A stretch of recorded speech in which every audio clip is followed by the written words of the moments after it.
ओम शांति। 11 नवंबर 2024 के ईश्वरीय महावाक्य। पहले सुनते हैं मुरली के मुख्य पॉइंट्स।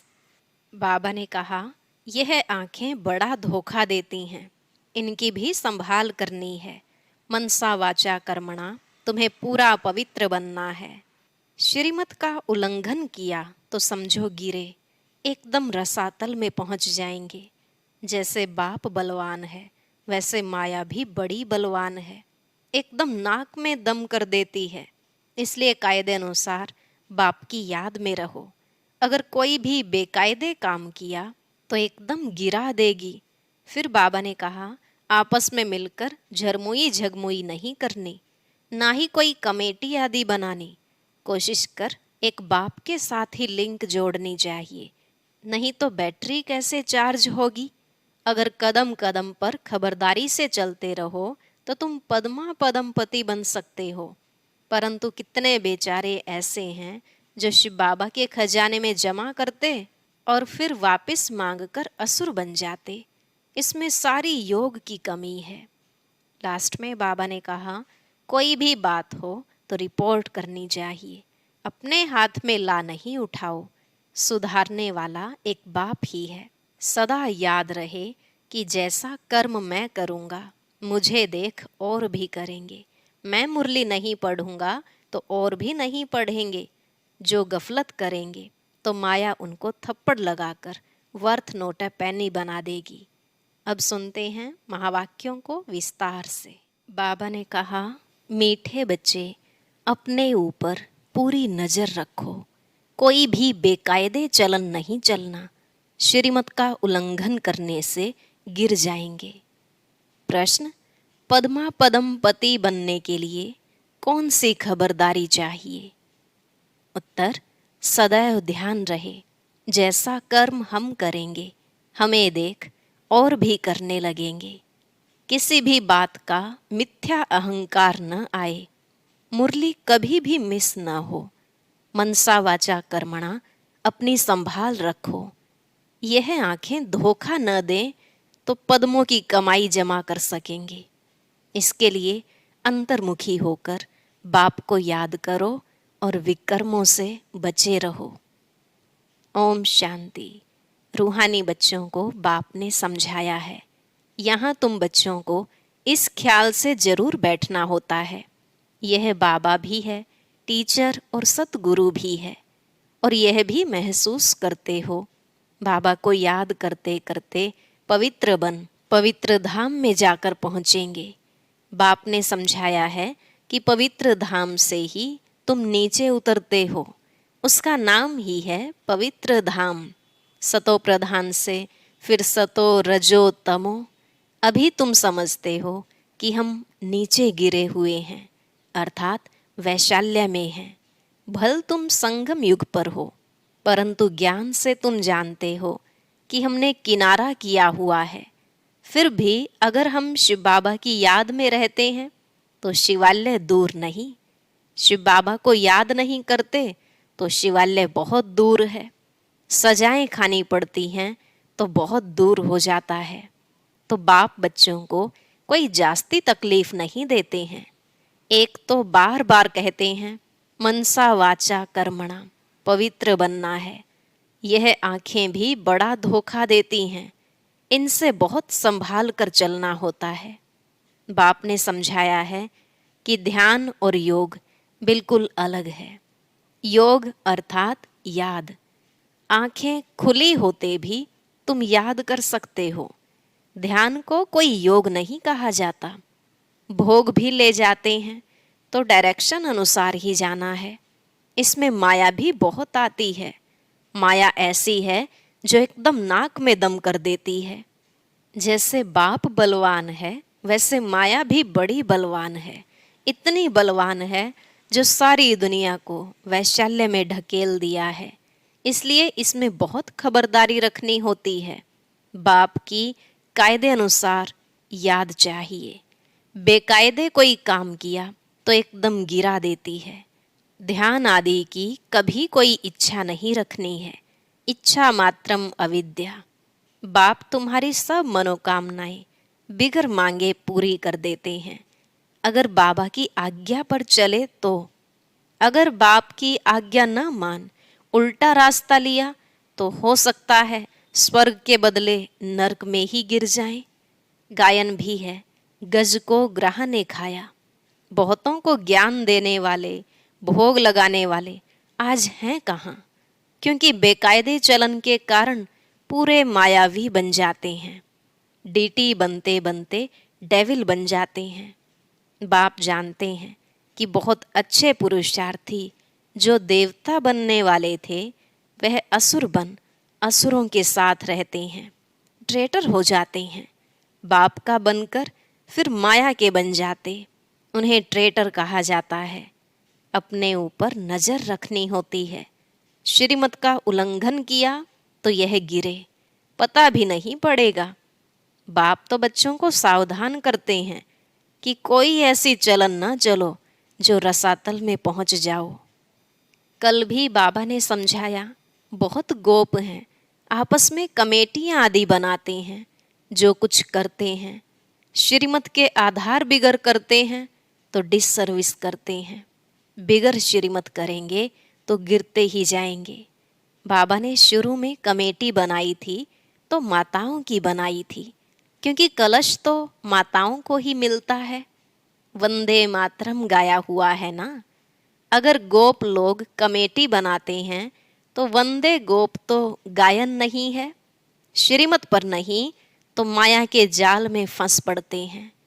बाबा ने माताओं की कमेटी बनाई, उन्हों के हवाले सब कुछ कर दिया।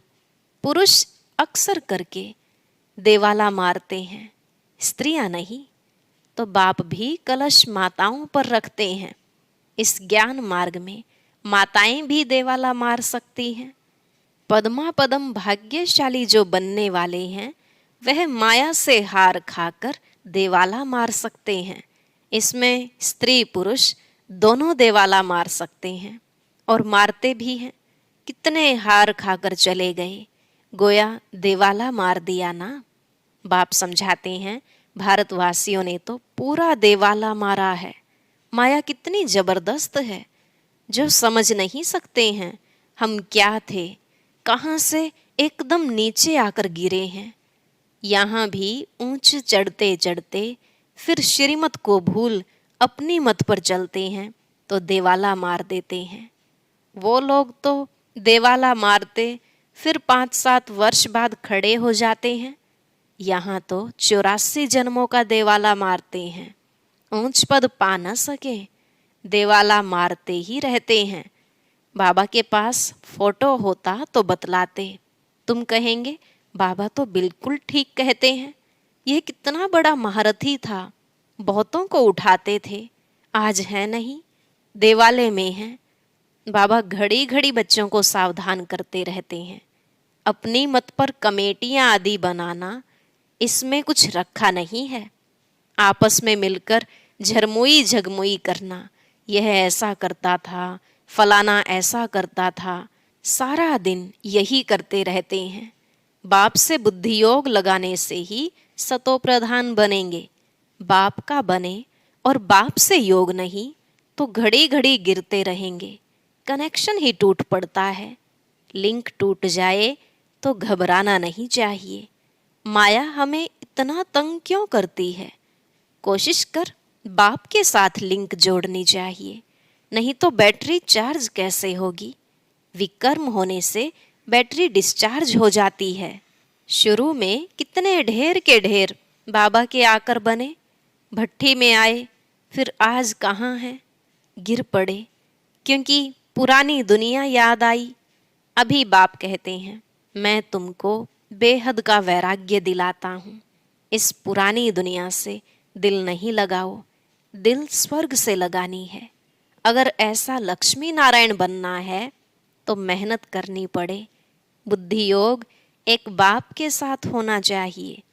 पुरानी दुनिया से वैराग्य, सुख धाम और शांति धाम को याद करो। जितना हो सके उठते बैठते चलते फिरते बाप को याद करो। यह तो बिल्कुल ही सहज है।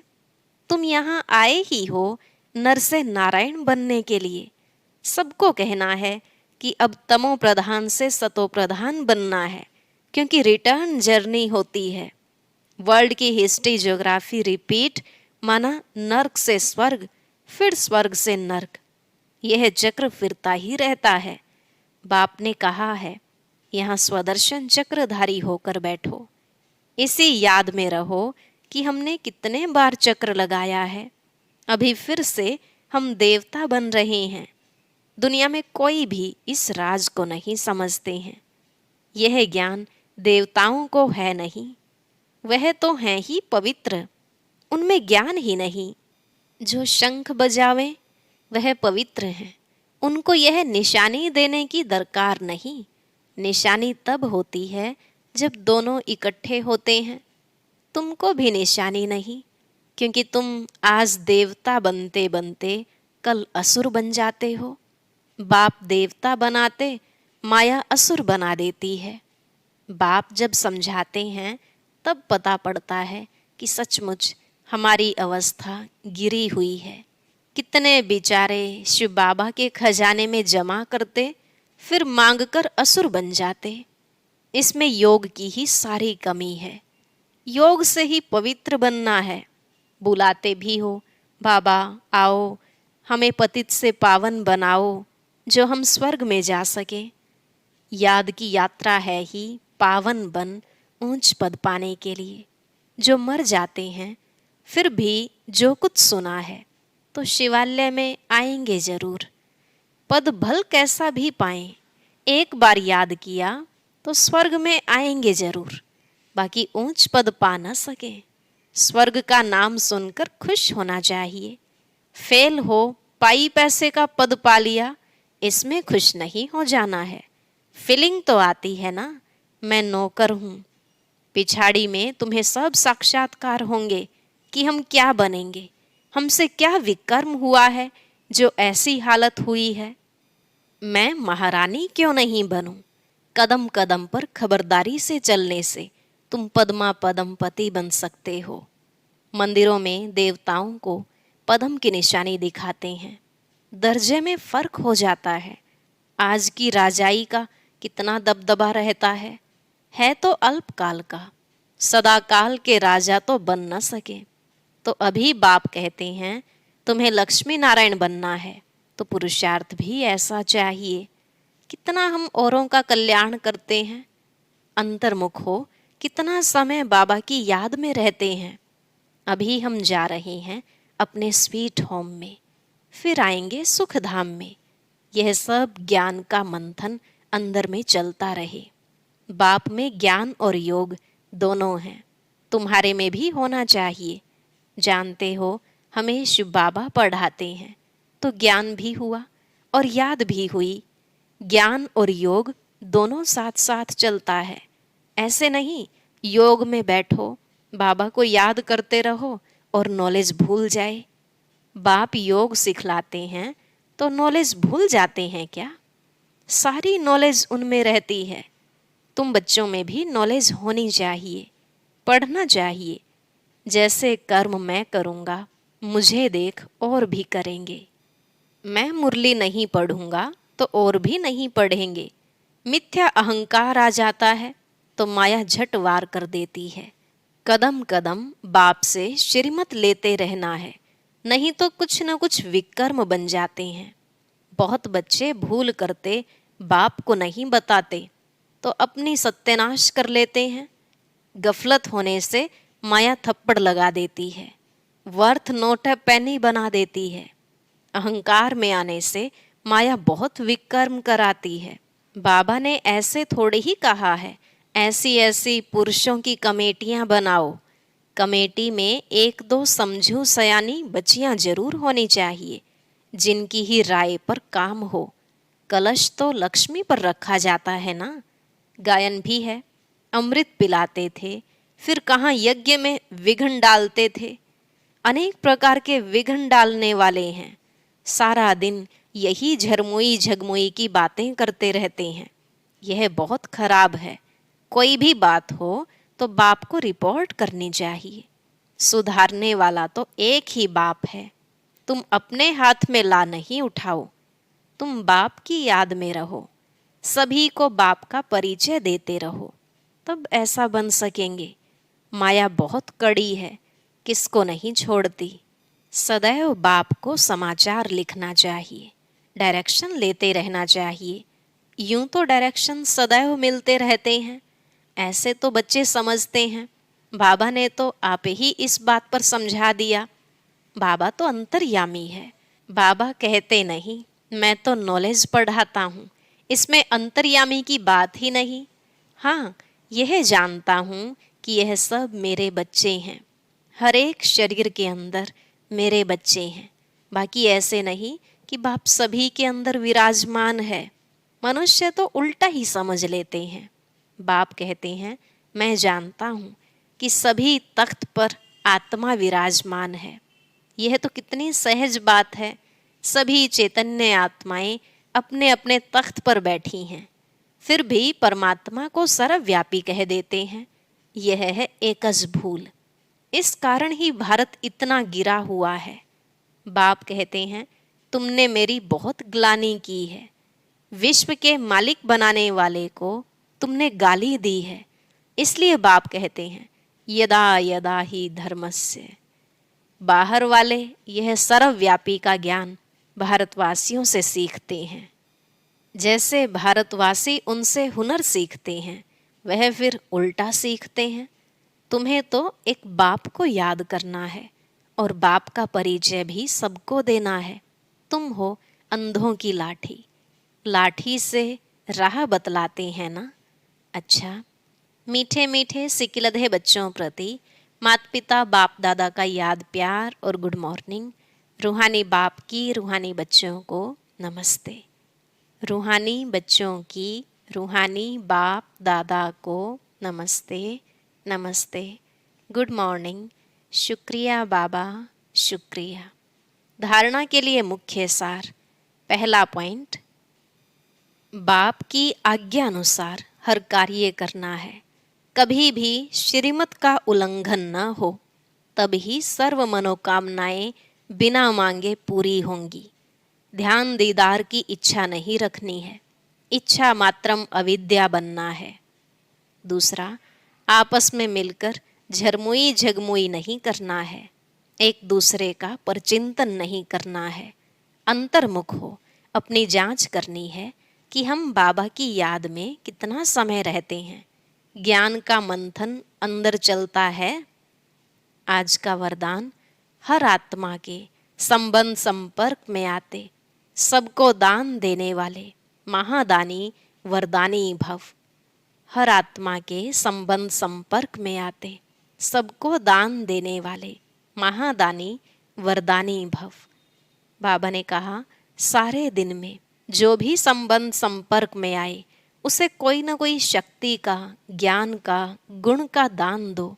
आपके पास ज्ञान का भी खजाना है तो शक्तियों और गुणों का भी खजाना है, तो कोई भी दिन बिना दान दिए खाली न जाए, तब कहेंगे महादानी।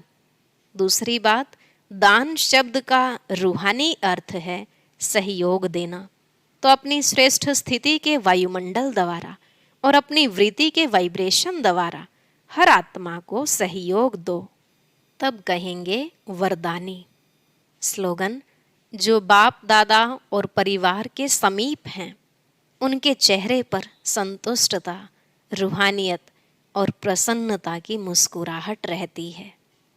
जो बाप दादा और परिवार के समीप हैं उनके चेहरे पर संतुष्टता, रूहानियत और प्रसन्नता की मुस्कुराहट रहती है। अच्छा, ओम शांति। आज के ज्ञान मोती में हम जानेंगे कि किस आधार पर बाप दादा पवित्रता के सब्जेक्ट में मार्क्स देते हैं। जानने के लिए ऊपर दिए गए बॉक्स पर क्लिक करें।